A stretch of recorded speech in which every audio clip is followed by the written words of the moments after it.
Durante anos, muita gente tratou o 4chan como se fosse apenas um canto esquisito da internet. Um lugar de memes, trolls e piadas ruins. Mas essa é só a superfície, porque a realidade de 4chan é muito mais desconfortável. O site virou laboratório de linguagem digital, fábrica de humor absurdo, incubadora de campanhas coletivas e, ao mesmo tempo, um espaço associado a assédio, pornografia extrema, radicalização e culturas políticas tóxicas. E esse já é o primeiro giro da história. 4chan não foi importante apesar do anonimato. Ele foi importante por causa dele. O site foi lançado em 2003 por Christopher Poole, o Moot, como um image board anônimo inspirado em fóruns japoneses. Depois foi vendido em 2015 a Hiroyuki Nishimura. E tudo no seu funcionamento empurrava para uma lógica específica. Posts rápidos, identidade quase nula, memória curta, pouca responsabilidade e máxima circulação de conteúdo. Para entender o 4chan, primeiro é preciso entender o formato. Ele não era uma rede social clássica.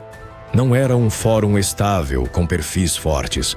Não era um lugar construído em torno de reputação pessoal. Era um image board. Usuários podiam postar imagens e texto em tópicos, quase sempre de forma anônima, sem registro comum para o público. As discussões subiam e desapareciam. O conteúdo era organizado por boards temáticos: anime, videogames, tecnologia, música, fitness, esportes, política e muito mais.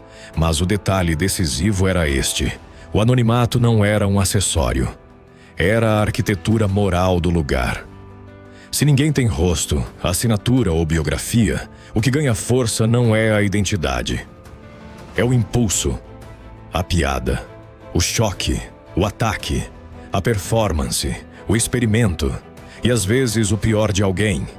Esse design básico, anonimato, efemeridade e baixa persistência foi um dos elementos centrais que diferenciaram 4chan de redes mais baseadas em perfil e carreira social.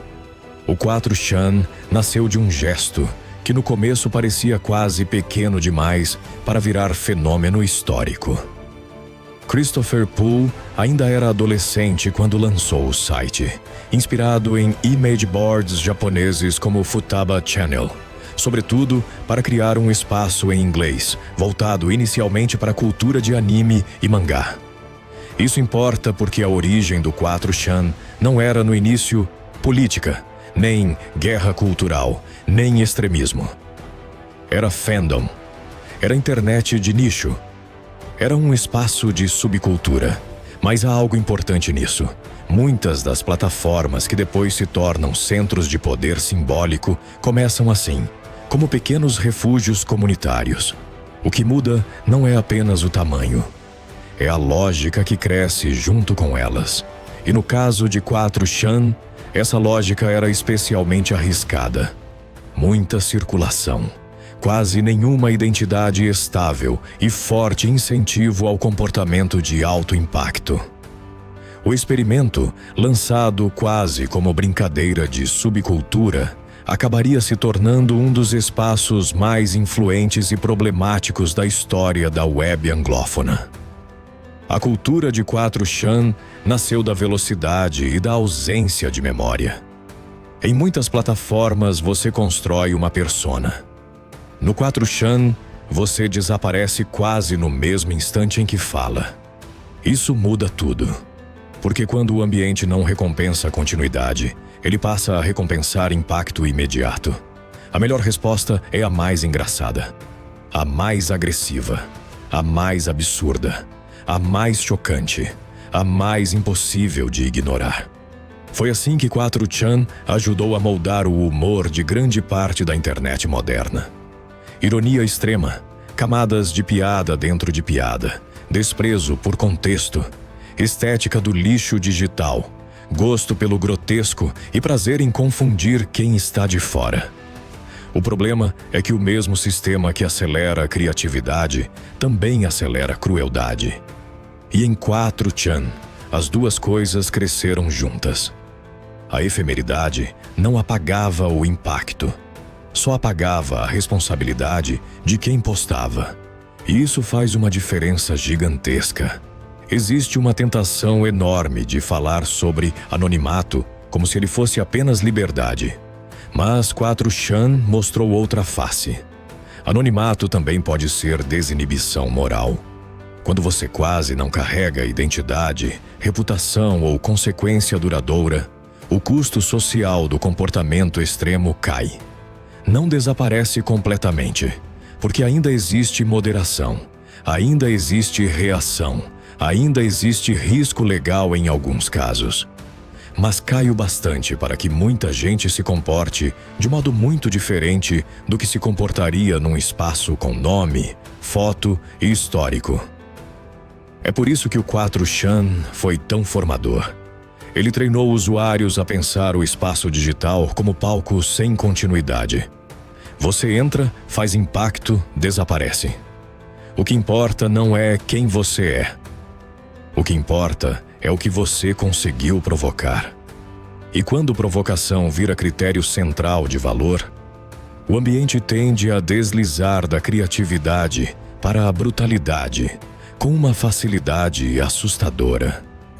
Seria preguiçoso descrever 4chan apenas como um depósito de degeneração.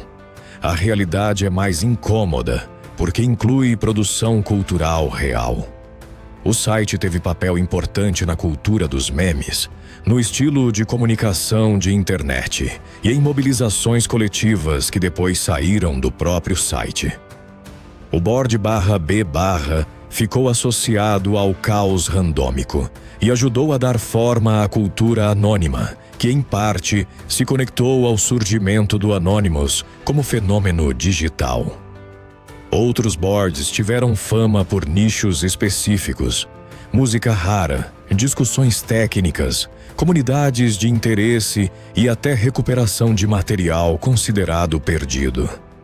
Isso é importante porque explica por que tanta gente insiste em defender 4chan como mais complexo do que a caricatura habitual.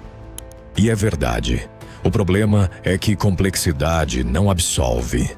O mesmo ambiente que produziu criatividade coletiva também permitiu campanhas de assédio, pornografia não consensual, extremismo e degradação moral normalizada. O desconforto de falar de 4chan está justamente aí. É impossível explicá-lo honestamente, sem admitir que ele foi produtivo e tóxico ao mesmo tempo.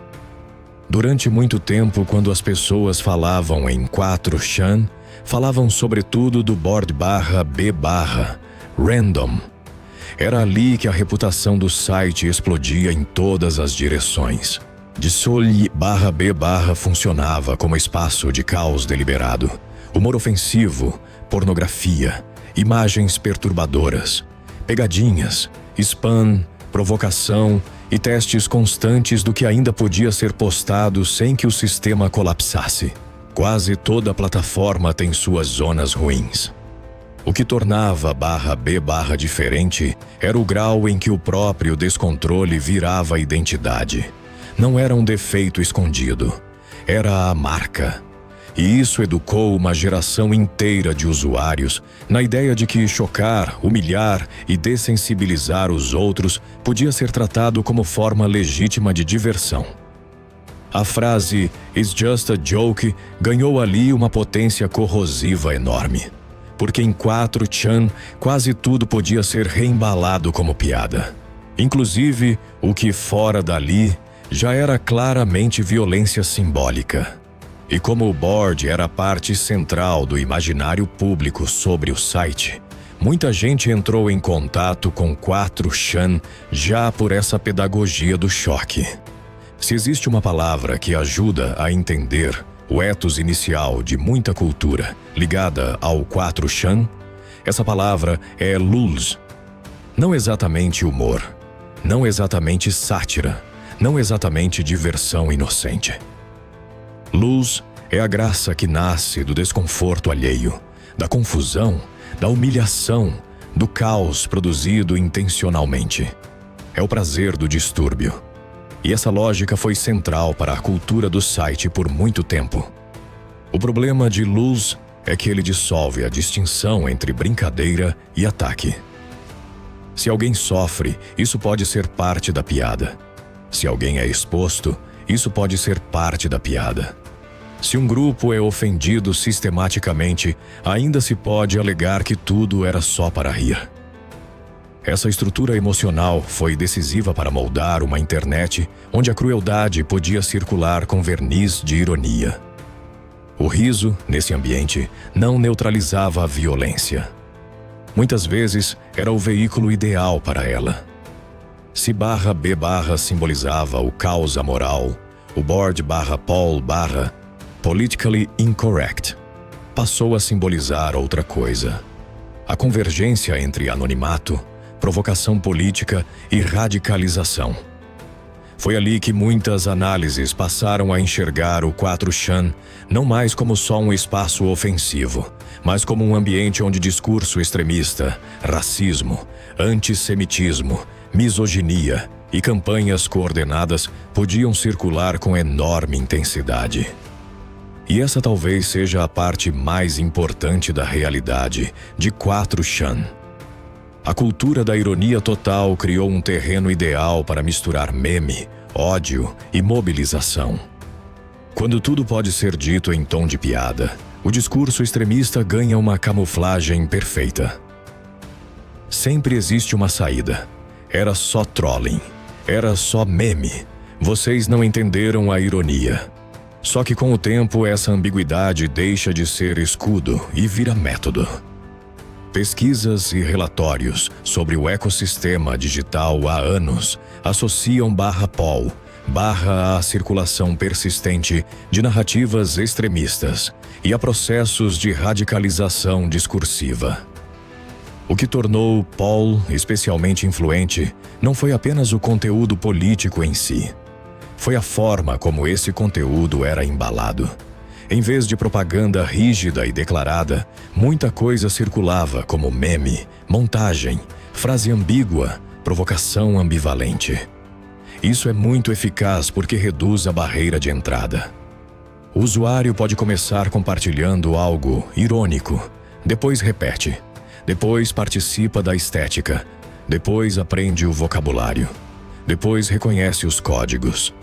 E, quando percebe, já está socializado dentro de uma comunidade em que o extremismo parece normal, engraçado ou inevitável.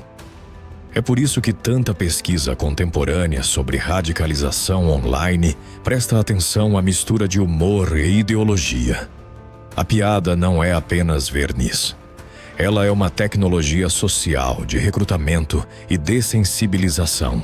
E 4chan, especialmente em áreas como /Paul, tornou-se um dos espaços mais analisados justamente por essa fusão entre performance irônica e conteúdo politicamente tóxico. Mas por que 4chan produziu esse tipo de ambiente com tanta força? Porque sua arquitetura mexia com impulsos muito básicos. O anonimato reduz custo moral. A efemeridade reduz memória. A competição por atenção aumenta a intensidade. A ausência de perfil estável enfraquece reputação de longo prazo e fortalece o impacto imediato. Isso significa que o site não precisava dizer explicitamente "seja pior". Bastava recompensar o comportamento que prendia o olhar da thread. O usuário aprendia rápido. O comentário mais cruel chamava a atenção. A montagem mais ofensiva circulava. A provocação mais extrema gerava reação. Em outras palavras, 4chan não inventou o pior do ser humano, mas criou um ecossistema em que esse pior podia se manifestar com menos freio, menos memória e menos consequência direta. E quando isso acontece por anos, deixa de ser só ambiente. Vira cultura. E quando vira cultura, passa a exportar seu estilo para outras plataformas. Talvez a maior mentira sobre 4chan tenha sido a mais repetida. A de que tudo ali era só meme. Não era. Os memes eram reais, sim. A criatividade era real. A influência cultural era real. Mas o dano também era real. O site ganhou notoriedade por incidentes de assédio, trolling direcionado, conteúdo gráfico e circulação de material profundamente abusivo. E com o tempo, a ideia de que o humor bastava para neutralizar responsabilidade se mostrou não apenas falsa, mas funcionalmente útil para quem queria causar dano sem assumir o próprio dano. É por isso que tanta análise séria sobre 4chan insiste em tratá-lo não como simples folclore de internet, mas como parte importante da história da hostilidade online contemporânea. O humor ali não anulava a violência. Muitas vezes ele era justamente a forma que a violência escolhia para circular. Existe ainda um elemento mais profundo na realidade de 4chan: o niilismo. O site ajudou a consolidar uma estética de desimportância. Nada importa. Tudo é piada. Tudo pode ser invertido. Tudo pode ser negado depois. Esse tipo de cultura não é neutro. Quando ninguém precisa assumir nada por completo, fica mais fácil testar limites morais sem pagar preço social. E isso não afeta apenas conversas. Afeta a própria relação com a verdade. Num ambiente onde a identidade é mínima e a ironia é máxima, a fronteira entre crença, provocação e manipulação fica cada vez mais borrada. O usuário pode postar algo monstruoso e, se houver reação, recuar. Era byte. Se houver adesão, avançar. Essa lógica é perfeita para espalhar cinismo, teorias, ressentimento e radicalismo, sem nunca se comprometer totalmente com nada. Até o momento em que o mundo offline começa a mostrar que, no fim, alguém acreditava de verdade. Estudos recentes continuam discutindo como esse tipo de ecossistema irônico favorece normalização de conteúdo extremista e circulação de desinformação. Ao longo do tempo, 4chan deixou de ser visto apenas como curiosidade subterrânea da web e passou a ser tratado como sintoma. Um sintoma de como plataformas anônimas e pouco moderadas podem funcionar como aceleradores de radicalização, assédio e organização tóxica. Isso não quer dizer que todo usuário de 4chan fosse extremista ou predador. Não era isso. A realidade é mais complicada. Significa que o site criou um ambiente onde certos tipos de comportamento puderam prosperar de forma excepcional. E quando esse comportamento começa a produzir efeitos fora da tela, campanhas, ameaças, estética extremista, normalização de ódio, o folclore da internet livre perde parte da inocência que fingia ter. Em 2015, Christopher Poole vendeu o 4chan para Hiroyuki Nishimura, fundador do 2channel no Japão. Esse momento foi simbólico. Não porque o site tenha mudado de essência de um dia para o outro, mas porque marcou o fim de uma fase fundacional. O criador que havia lançado o experimento adolescente já não estava no comando. 4chan, a essa altura, não era mais apenas um site de nicho. Era uma instituição estranha da web, uma peça histórica, um nome que carregava ao mesmo tempo nostalgia, vergonha, influência e degradação. A venda não resolveu suas contradições. Só mostrou que elas já eram grandes demais para caber no mito simples de site underground. E há um detalhe recente que combina perfeitamente com a própria história do site. Nem o 4chan se mostrou invulnerável. Em abril de 2025, o site sofreu um hack significativo. Ficou fora do ar por dias, teve material interno supostamente exposto e voltou depois afirmando que estava financeiramente enfraquecido e tecnicamente desatualizado. Esse episódio foi quase simbólico. Um espaço construído sobre anonimato, provocação e vulnerabilidade alheia acabou ele mesmo exposto como plataforma frágil. é um lembrete brutal de que a cultura da impunidade digital nunca elimina o risco, apenas o redistribui. E no caso de 4chan, também mostrou que até mesmo os espaços que parecem viver fora das regras continuam presos à realidade da infraestrutura, da segurança e da decadência técnica. Então, qual é a realidade de 4chan? Não é a caricatura simples de site maligno, porque isso apaga sua influência real sobre a linguagem da internet, sua criatividade coletiva e sua importância como laboratório de cultura digital. Mas também não é a fantasia nostálgica de último espaço realmente livre da web, porque isso apaga a escala de degradação, assédio e extremismo que o lugar ajudou a normalizar. A realidade de 4chan é pior porque é dupla. Ele foi, ao mesmo tempo, incubadora de internet e esgoto moral da internet. Um lugar onde anonimato produziu invenção e também desinibição destrutiva. Onde o humor gerou linguagem nova e serviu de capa para o pior tipo de brutalidade online. Onde a ausência de identidade abriu espaço para a experimentação e também para a fuga sistemática de responsabilidade. 4chan continua fascinando porque parece mostrar a internet em estado bruto. Sem filtro, sem rosto, sem verniz. Mas é justamente aí que mora o perigo da romantização, porque o estado bruto não é pureza. Muitas vezes é regressão. E talvez a lição mais incômoda de 4chan seja esta. Quando você constrói um espaço onde quase ninguém precisa responder por nada, não liberta apenas criatividade. Liberta também sadismo, ressentimento, manipulação e ódio. A realidade de 4chan não é que ele tenha sido só meme, nem só maldade.